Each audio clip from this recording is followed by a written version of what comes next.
독서엔 PC. 첫 번째 코너는 책이라웃이 소개하는 2주의 책입니다. 여러분과 함께 읽고 싶은 책을 골라서 소개해드리는 시간인데요. 오늘은 3권의 책을 준비했습니다. 전쟁은 여자의 얼굴을 하지 않았다. 9살 마음사전, 언어 공부입니다. 전쟁은 여자의 얼굴을 하지 않았다. 2015년 노벨문학상을 수상한 이 작품은 제2차 세계대전에 직접 참전했거나 전쟁을 목격한 여성들의 이야기를 담고 있습니다. 작가인 스베틀라나 알렉시에비치는 벨라루스의 저널리스트인데요. 200여 명의 여성들을 만나 인터뷰를 하고 그 이야기를 모아 논픽션 형식으로 담아냈습니다. 작가는 우리는 전쟁에 대한 모든 것을 남자의 목소리를 통해 알았다는 사실을 지적합니다. 그리고 여자들의 이야기는 전혀 다른 것이고 또 여자들은 다른 것을 이야기한다고 말하죠. 옛날 일을 떠올릴 수가 없어요. 생각조차 하기 싫어요. 라며 만남을 거부한 이도 있었고요. 나는 조국 앞에 내 할 바를 다 했지만 내가 전쟁터에 나갔다는 사실이 슬퍼. 내가 전쟁을 안다는 사실이. 그녀들은 관념이 아닌 경험으로서 알고 있습니다. 전쟁이 얼마나 많은 이들의 삶을 뭉개고 핥히면서 지나가는지 말이죠. 그 생생한 증언 앞에서 작가는 생각합니다. 사람은 어떻게 다른 사람을 죽여도 된다는 정신나간 생각과 의기투합할 수 있는가? 심지어 죽일 의무가 있다는 생각까지 하다니. 그녀들이 전쟁터에서 버려야 했던 것은 무엇일까요? 전쟁이란 어떤 시간과 공간으로 기억될까요? 전쟁은 여자의 얼굴을 하지 않았다는 남성들이 말하는 전쟁 이야기, 그 속에는 없는 목소리를 기록하고 있습니다. 다음으로 소개해드릴 책은 9살 마음사전입니다. 마음을 표현하는 말 80개를 가나다 순으로 정리한 책인데요. 각각의 말이 가진 의미를 알려주고 어떤 상황에서 쓸 수 있는 표현인지 가르쳐줍니다. 그런데 왜 9살 마음사전일까요? 5살이나 7살이 아니고요. 책을 쓴 박성우 시인의 말에 따르면 9살 이전까지 아이들은 보는 대로 물어본다고 해요. 9살 즈음이 되면 마음에 대해 물어보기 시작하고요. 물론 경험으로 아는 이야기죠.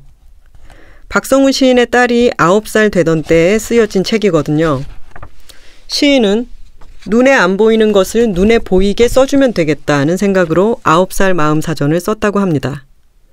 책에 실릴 표현들을 직접 고르고 설명을 달았는데요.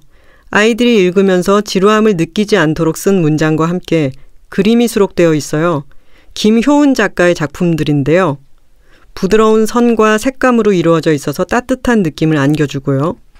어린이의 마음을 직관적이고 감각적으로 표현하고 있습니다. 이 책은 아이들이 자신의 마음을 더 다양하고 세밀하게 표현할 수 있도록 도와주고 그 결과 다른 사람과 원활하게 의사소통을 할 수 있도록 이끌어주는데요. 부모님이 함께 읽으면서 자녀의 감정을 헤아릴 수도 있을 것 같아요. 우리 아이는 이런 순간에 이런 마음을 가지겠구나 하고 말이죠. 책에 따르면 우리 집이 케이크처럼 달콤하게 느껴지는 마음이 행복해라고 해요. 반대로 불행해는 엄마와 아빠가 싸우고 있을 때 또는 하고 싶은 이야기가 있는데 엄마와 아빠 누구도 들어주지 않을 때의 마음이라고 합니다. 여러분과 함께 읽고 싶은 책, 그 마지막은 언어 공부입니다. 독학으로 16개 언어를 배운 통역사의 이야기가 담겨 있는데요. 외국어 공부법에 대한 내용이지만 학습서라기보다는 교양서에 가깝습니다. 작가는 언어를 학습하며 겪은 에피소드를 들려주면서 여러 나라의 말들이 얼마나 비슷하고 다른지 또 효과적으로 공부하는 방법은 무엇인지 알려줍니다. 일단 한 사람이 16개 언어를 구사하는 게 가능한지 의문이 생기는데요. 작가 롬브 커토가 가장 많이 받은 질문 역시 이것이었다고 해요. 그녀는 가능하지 않다. 최소한 각 능력이 똑같지는 않다고 대답했다고 합니다.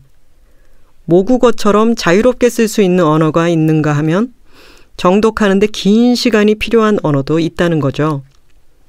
그리고 언어를 배우는 데 있어서 타고난 능력이라는 것은 존재하지 않는다고 말합니다.